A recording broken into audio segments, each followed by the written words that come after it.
So this is Mr. Ra from the flip side reporting live with my special guest John Polk, and we're just gonna go into the crazy headlines of what's out there and the stuff that you don't see on commercial television and uncensored, because I want to hear it. And so yeah, let's rock. Let's roll. Give me. Begin with headlines of your life. Okay. Like as an experiencer, you know? All right. So I'm from Orlando, Florida. I did entertainment, not at Disney World, but all around Disney World on their property. I never worked for them. And I'd always wanted to get a regression done to just try and understand what was happening to me, because I knew I was being visited like pretty much every single night. And I wrote about it in my first book, Yahweh, the Biblical God is an Alien, and I entitled this particular chapter, Cheating Time in Another Dimension. Mm-hmm. So what happened is I was on a spaceship, and I know when I'm taken from my bed because I sleep in my underwear. So if I'm on a ship and I'm in my underwear, I know that they took me from my bed. So I'm on a ship, and I'm in my underwear, and I'm sitting down next to three human-looking beings, and the one furthest away from me appeared Asian as far as the way that he looked, and he was huge. He was very, very tall, much bigger than the other two next to him, and I don't even remember what the other two next to him even looked like, but this one I couldn't help but I'll never forget. Very, very, very tall, big, thick being. Spoke English, of course. I believe that the advanced ETs basically have a built-in Rosetta Stone inside their mind, because everything communication-wise is based on vibration, frequency, and intention. So they can interpret any language, period, and can understand any language, period. And so this big one, let's call him Yahweh, because that's exactly who it was, Enlil from the Anunnaki. And he said, we're going to take you for 300 years just like we did Enoch, and teach you the secret sacred codes and the order of the universe. And I said, oh, I've been waiting for this my whole life. Thank you so much. But I'm like, but you can't do it. And he's like, well, yeah, we can do anything we want. And I said, well, you can't, because I just fell in love. I fell in love with the most beautiful woman in the world, and I'm so happy. And if you take me, everybody's going to think I was murdered. So you can't take me. My family will think I was murdered. My girlfriend, or just fell madly in love with, will think I'm murdered. My friends, everybody I work with will think I was murdered. And I said, so now I'm propositioning an extraterrestrial from the Anunnaki, Enlil, Mm-hmm. who is the false prophet God in the Bible, of course. And Yeah. Christians, I love to say this to you, but have you actually read the Old Testament? Have you really read it? You can't pick what you think feels good to you and only use that as your doctrine. Well, I have something that helps you. It says, first there was the Word, and the Word was with God, which translates into Lord of Command. Lord of Command in Sumerian translates into Enlil. Lord of the Air is Enki. Okay, then. Enki is the one who's trying to help us. Enlil is kind of like the badass. So interesting that they're trying to take you. And try to, I don't know, because they said even their father Marduk, who claimed to be Ra, who just took the title. It wasn't really Ra. Watch the movie Stargate. I love it. One of my favorite movies of all time. That wasn't Ra. He took the title because Ra, the collective, was worshipped. Yeah. So it was also a false god, Marduk, and even they have to fix karmically what they have done here. And I will address that. Yeah. So yeah. So anyway, so what I say to Yahweh is, I say, I'm propositioning an extraterrestrial now, and so what I say is, how about this? Allow me to cheat time in another dimension. Take me to a dimension where the 300 years would only be 72 hours. It would be 3 days. And then that way I could tell everybody I'm working out of town, and everybody would believe me. And he almost went for it. And he's like, no, we still have to take you for 300 years. And I'm like, what about cheating time in another dimension? And he said, John, you have used up all your cheating time in another dimension bargaining chips. You used them a bunch of lifetimes ago. You don't have any bargaining power left So basically, you were saying that from a subconscious Yeah, I didn't modality, realize it. knowing that you were doing it. I didn't realize that I had done it in the past, but it makes sense that of course I came up with that concept many, many lifetimes ago. And I said, so how about this? Here's my final proposition. And he's kind of like, where do you get off with this arrogance? I'm like, what choice do I have? You're going to take me away from everybody that loves me, And I said, here's your final option with me. Take me every night. Just don't hurt me, Take me every night, download me with the secret sacred knowledge of the omniverse, because there's more than one universe. And that's my final offer. And they went for it. And so in effect what I did is I agreed to be abducted every night. Mm-hmm. And they'll try to take you try to bargain with like saving time. Yeah, cheating time in another dimension. Yeah. And I'd already used up all my cheating time in another dimension and bargaining chips, and Yahweh or Enlil was happy to tell me that. Yeah, go ahead. And Continue. so, in effect, what I said was, well, then take me every night. Just don't hurt me. Do it with love. Yeah. And I'll cooperate. And really, they don't have to do anything I tell them to, but they do. You know what I'm saying? I own my sovereign soul. They can't boss me around. I boss me around. Who is the creator? We are the creator. Who is the healing facilitator? We are. They cannot take control of me. They can take me maybe more than I want to be taken, but they can't hurt me anymore. And that's all I really care about. So my take is this. Some of the experiences I have experienced have very bad experience and they're traumatized. Mm-hmm. I'm, thank God, not so much traumatized. It wasn't like radical implant stuff that even with they work more holographic with me. Right. Some physical stuff I found that with a stud finder. But how is it that some of you have such a traumatic invasion with whatever species that is? Well, why do you think for some it's just painful and troublesome, and for others it's not? Well, I think it's what they want you for. You know what I'm saying? So, like I was showing Raw yesterday, and this is an interesting story. He had texted me 2 days ago and said, "Hey, when you want to do the interview?" And I called him yesterday, and he left his phone at home. And then something told me to walk off of the main road here in Sedona and walk towards Walgreens. And like 2 minutes after I called him, I ran into him in the parking lot. And that kind of thing happens all the time. And went into Walgreens. Him and Krista got some stuff they needed. And then we're outside, and I'm showing them this picture of my leg where E.T. literally shaved my leg and took a scoop mark and put an implant in my leg. And you agreed to that, because I have that too, where I have an implant behind my ear. Yeah, exactly. Where we agree to things.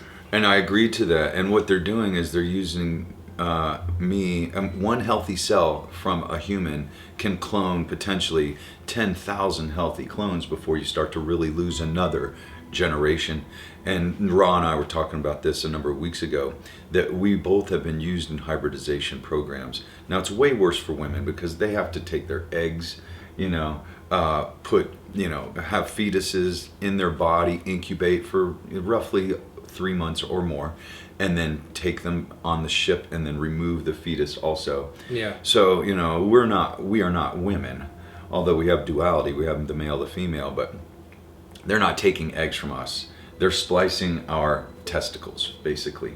And I worded it a little differently a few weeks ago. It was funny. You did. You can imagine what I said. Because he was asking me to do a reading on him, and I said, well, both you and Krista are used in hybridization programs. You have incredibly high concentration of extraterrestrial DNA. Mm-hmm. You've been downloaded with information that is now in your cellular memory and your DNA for eternity. So one healthy cell from you, one healthy egg from Krista, can colonize many, many planets. And it's being done all over the omniverse, not just in our small solar system. There's 100 billion suns. So a star technically means sun. It does not mean any celestial body you see when you look up. There's 100 billion suns alone in the Milky Way galaxy. So how many trillions of potential planets are there? And then how many of those are in the Goldilocks zone? So what's your take on that? A fraction of the Greys messed up in the cloning process, where the soul wouldn't take the clone, or the clone would deteriorate. Why is it that that we are so bred, so sophisticated, that we are so important, that they can't, with all their high tech and all that stuff, but they don't have the mechanisms down to bring forth naturally what we're bringing in naturally as an essentially soul carrier? Why is it that there are still races that need that physical level to a degree to enhance colonization or save a species? Why is that still necessary? Well, it's a great question, and the reason that Earthlings are so highly coveted by extraterrestrials, and you said it, we do have a soul. Yeah. We have a soul. You know, you can clone all you want, and then this is an ancient art form also of how to introduce a God self or a soul into a physical container. Yeah. And I don't have all the answers for that. But we can speculate that, yeah, they can clone all they want. They're still trying to master how to bring in a soul. And that's a big part of why they're studying us. Mm-hmm. You know, and Linda Moulton Howe, I remember seeing her, I believe it was on Ancient Aliens, and they were showing like these biological incubation chambers that were kind of like a bubble, and you'd see humans in them, you'd see animals in them and everything. And what the ETs were doing is that they were bringing the being, whatever it was, to term until it passed. And when it died, they were literally following the soul to try and understand where it came from, because you figure it went back to its origin. Yeah, yeah. And that was Linda Moulton Howe. It was brilliant research, and I knew something like that was happening, but I'd never seen a story portrayed as such.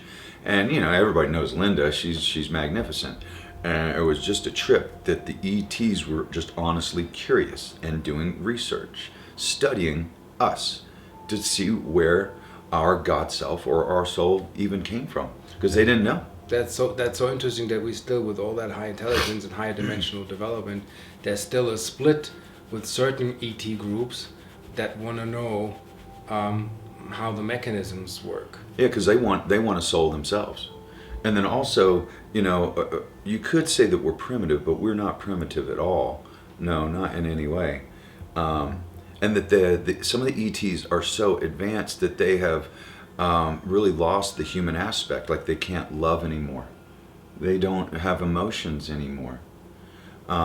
They can't have sex. They're asexual. They don't even have, you know, a gender or organs, sexual organs. They don't need it, really. Yeah. And so they're digging into our genome and splicing our DNA with their DNA to create a new model extraterrestrial that can experience love, that can experience feelings. Hence the TV series, like where you see Spock, where he is basically channeled material by Gene Roddenberry, where he is half human, half Vulcan, where the non-emotion meets the emotional body, and what would that look like? Yeah, birthing that, and you see it in a show. And now these new model extraterrestrials, they can have sex and they like it. I mean, who wouldn't like sex, especially if you never had it before? And they can experience love, and they enjoy that too. They enjoy having emotions now.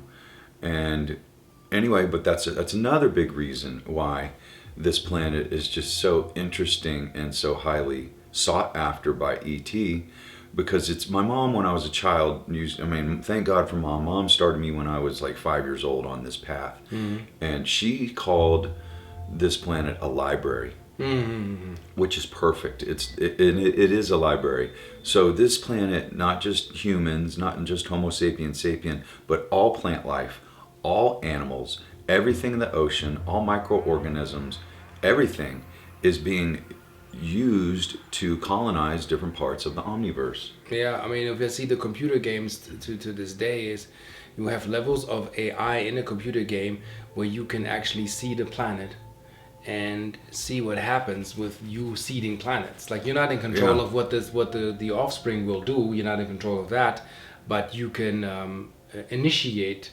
that. So somebody said, why is it that there is no missing link between humans and monkey?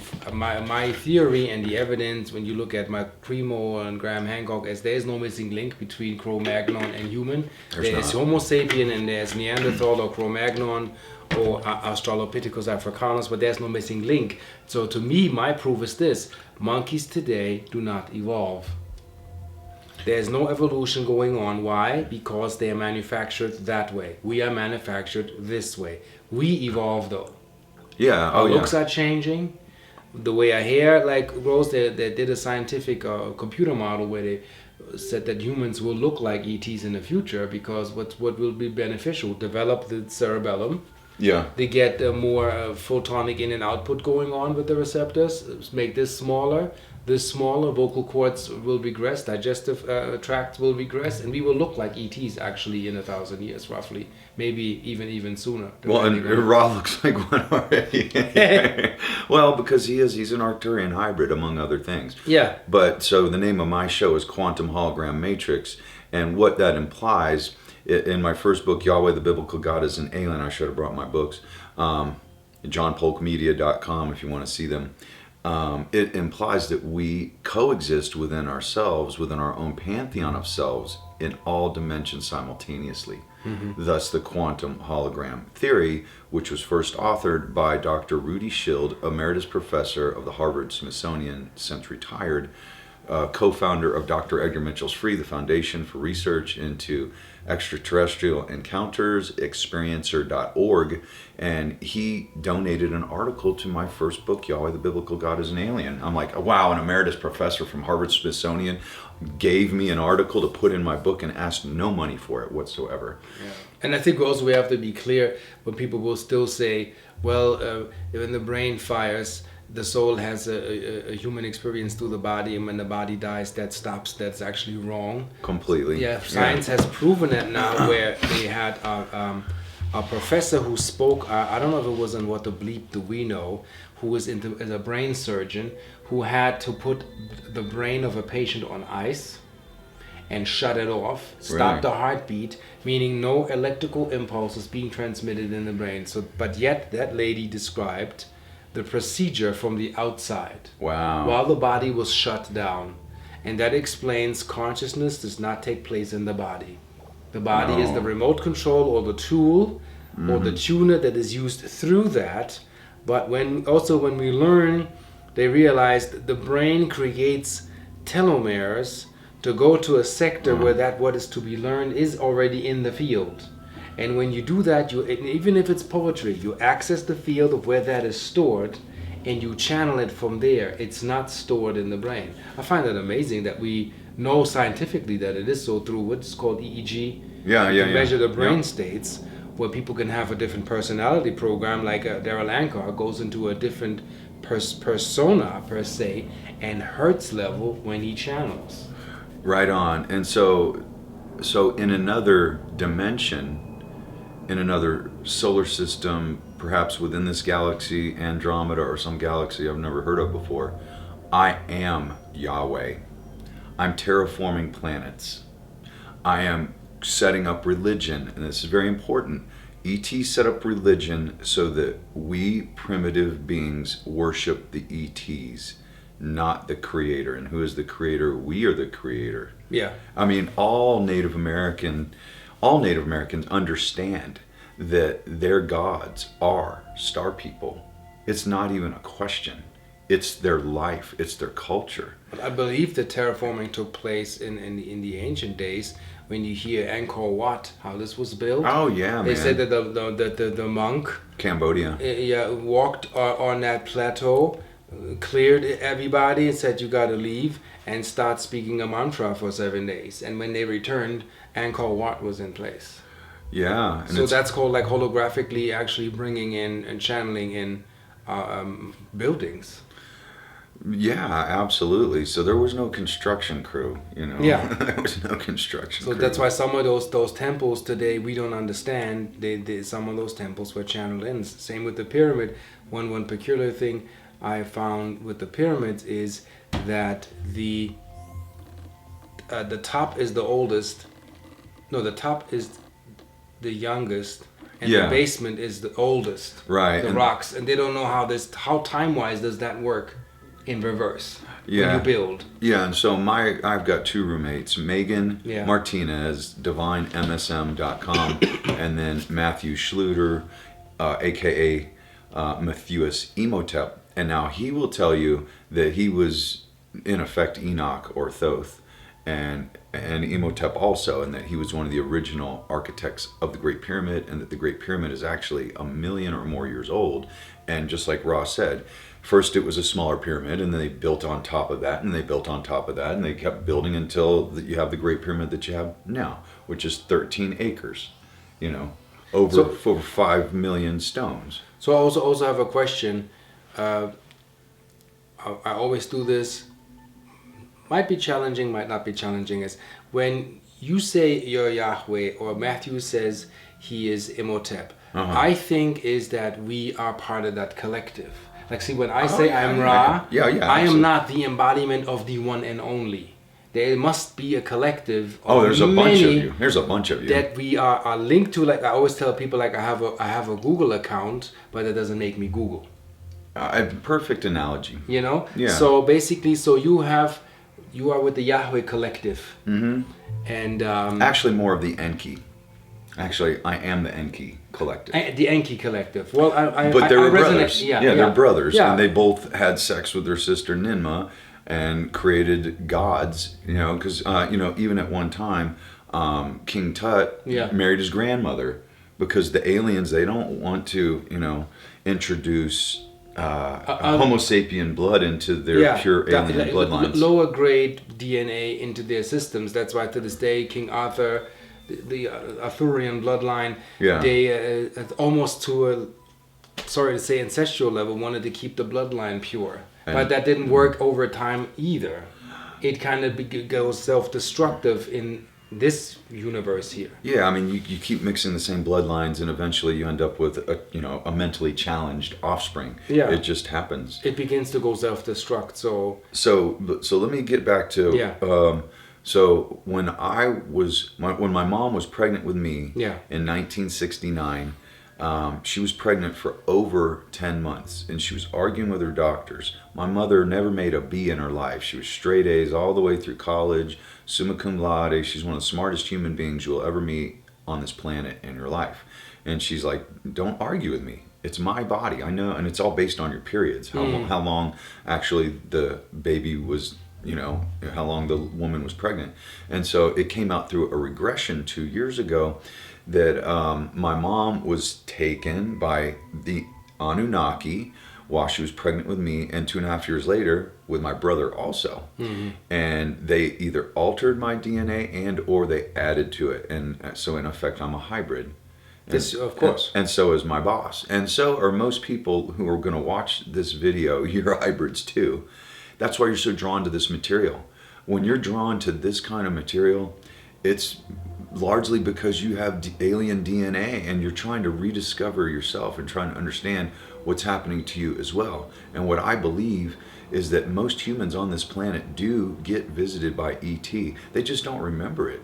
They just don't remember it. It's very simple for ET to just take this much of your memory and that much of your memory. You remember everything before, you remember everything after, but that one sliver, they can just conveniently just erase it. They can edit you. They can edit you. Yeah. And it's very simple. I don't even believe it's technology. I believe some of them do it through technology, but I believe some of them are just so powerful mentally that they can just erase you and clean slate you. That's projection. I mean, the Greys have that highly developed mental fact that they can project anything they want. Yeah, and don't look into their eyes. Yeah. Don't look into their eyes. Yeah, unless you're able to have the mental faculty or you're partially extraterrestrial that you can handle their resonance. That's why some people are floored.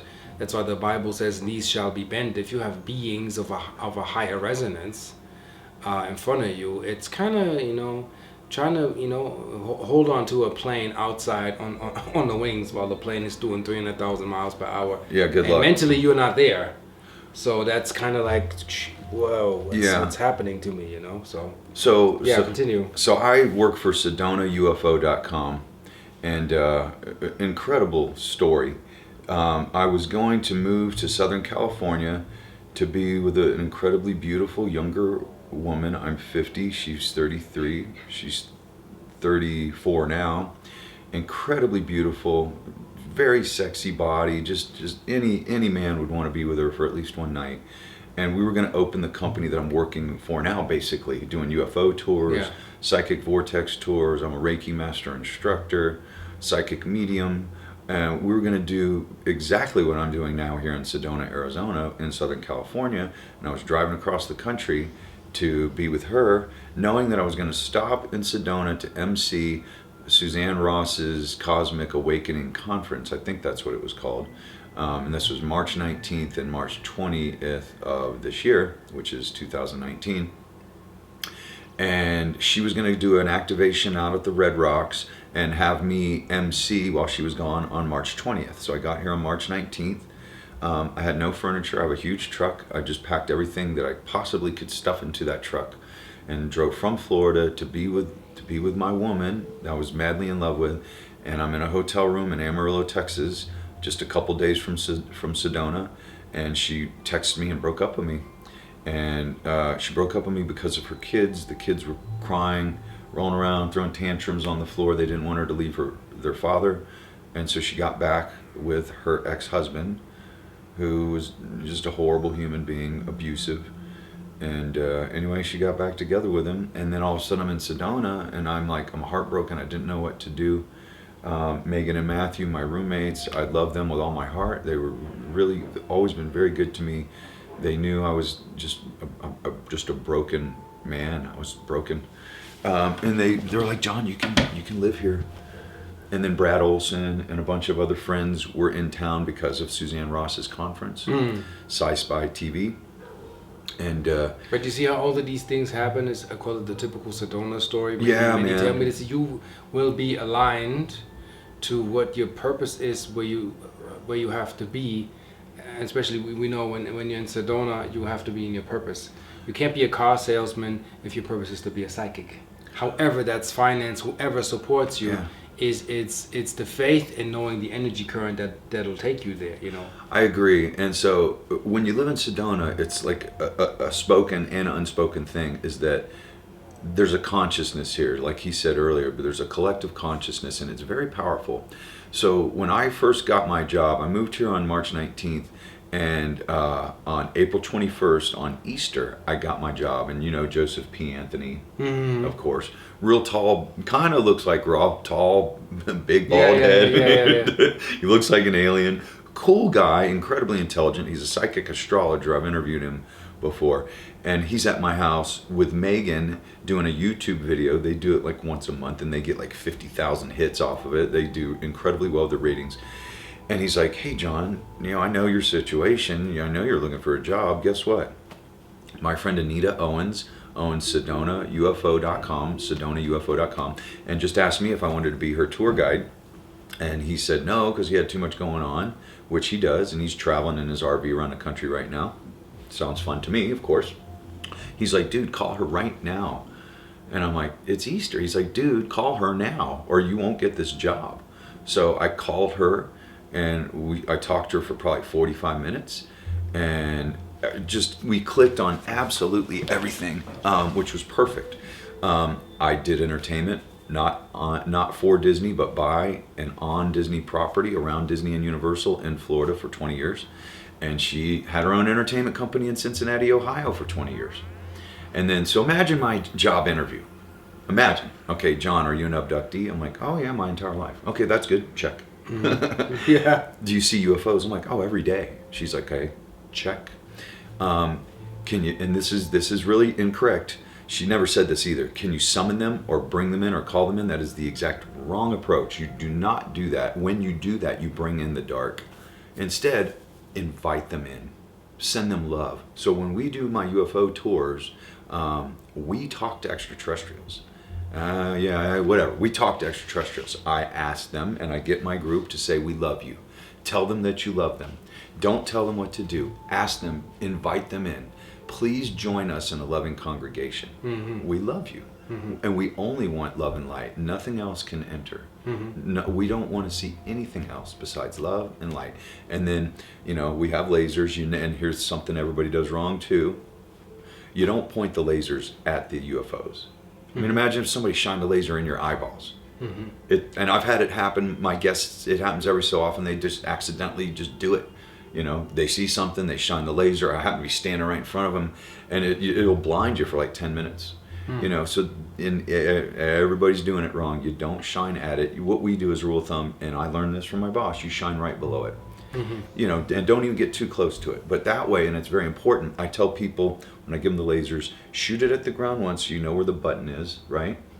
And then do not use it again until you see something moving. And when you see something moving, or even on the mountains, there's mountains all around us. We've all seen UFOs parked on these mountains. Oh yeah. All the time, every night, without fail, guarantee it. Or yeah, when you live here, that is just happening. Some of these some UFO tours say UFOs guaranteed, which you can guarantee actually a sighting every time you go out. We do, or you get your money back. Guess how many people got their money back? Nobody ever, and nobody ever will. Now, if the weather's not cooperating, it's too cloudy. Yeah, then you don't go because or smoke. Overcast. Yeah, or smoke. Or full moon washes the night sky. Yeah, the moon has been bright. With night vision. Yeah, the moon is still it's waning now, but whatever. Yeah, so explain what you're showing here. This is Sedona soil. Yeah, so the red rocks. That's sandstone. It's called the Schnebly layer, named after Sedona Arabella Miller Schnebly. And pray to her also. Pray to her to be here. Pray to her, ask permission to be here. See if you're worthy enough to live the consciousness here. And my boss taught me that. Love Sedona. Talk to her every day. So it's named after a woman, Sedona Arabella Miller Schnebly. And bring gifts. Like what you already have, bring here. Don't come here seeking, because seeking will be amplified. Yeah, exactly. Bring what you already can do here, and it will be amplified. Yeah, and so this is a perfect example of the red rocks with the quartz crystalline structure inside. And I know it's kind of hard to see, but this quartz crystal is so dense in this red rock. I mean, feel that rock. It's heavy. Oh yeah, it's heavy. It's so dense. If the camera can. Yeah, much better. But yeah, I mean, you can see it. And sometimes people are like, oh yeah, there's crystal. Well, yeah, there's crystal. Some of these mountains, like one mountain alone, could be worth trillions and trillions of dollars just because of the quartz, and that's why they're protected and that you can't build on them anymore. You used to be able to, but you can't now. And thank God, Walt Disney was going to build Disneyland here in the 50s, and the city shot him down. I don't know. I didn't know that. Yeah. And I know there's Disney Lane where his first house was. But he put together the first UFO documentary from footage he got here. So you figure back in the 50s and the 60s. I saw that. They said banned by Disney, first UFO documentary by Disney, which had me really baffled. Yeah. How did they... It was released in 1968, the same year that Eric Von Daniken released Chariots of the Gods, also. And it was in the theaters for 3 days, and the original footage has never been seen ever again. Yeah, they removed it. Yeah, and then if you check YouTube, if they haven't removed it, they actually reinserted it and said that this was banned and removed. And it says Disney's first UFO documentary, before any other documentary was known. So my name is Reverend John Polk. You can find me at Reverend Polk on Twitter, at QH Matrix on Twitter, Facebook, Marcus Polk, not John Polk. My email is jpolk2, the number 2, at cfl.rr.com, and hit me up and go to my website, johnpolkmedia.com. Once again, that's JOHNPOLK media.com. Peace. See you on the flip side. All right, we'll see you on the other side of the unknown universe.